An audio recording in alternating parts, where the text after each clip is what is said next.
This happened at Obasha State Park near Bluffton, Indiana, either the summer of 1989 or 1990.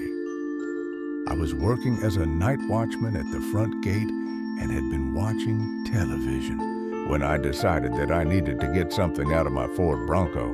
The area leading up to the park is heavily forested with trees that had been planted by the Civilian Conservation Corps during the Depression. The road leading into the park was about a third of a mile long. As I stepped outside the booth and was crossing the road to the parking lot, I heard the most terrifying scream that I have ever heard in my life about 250 yards to the southwest of my location. At the same time that I heard the scream, I also heard a tree snap and break and fall to the ground. The tree sounded to be quite large. The weather that night was very calm, and there was no wind at all, which could account for this tree falling down.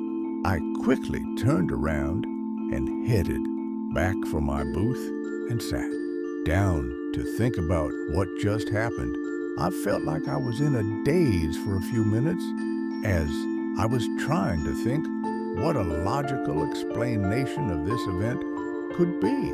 I sat there for about 45 minutes, and after I had settled down a bit, I decided that it must have been my imagination playing tricks on me, and I proceeded to head back out to my truck. I was walking toward my truck and had gotten to the exact same spot that I was in previously when I heard the horrible scream. When I heard it once again, and this time it was about 50 yards away from my booth. I once again quickly retreated to my booth and sat there until daylight. Once daylight arrived, I walked out in the woods to investigate, but found nothing out of the ordinary. I didn't walk far enough out to find the tree, as I was still quite unsettled by what I heard.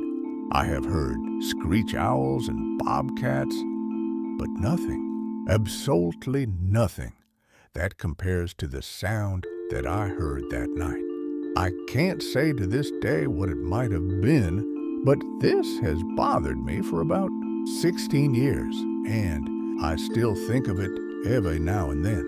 Reading about some of the other sightings that people have heard and the sounds that they said this creature made makes me think of my own experience, and I wonder if I, too, actually had an encounter.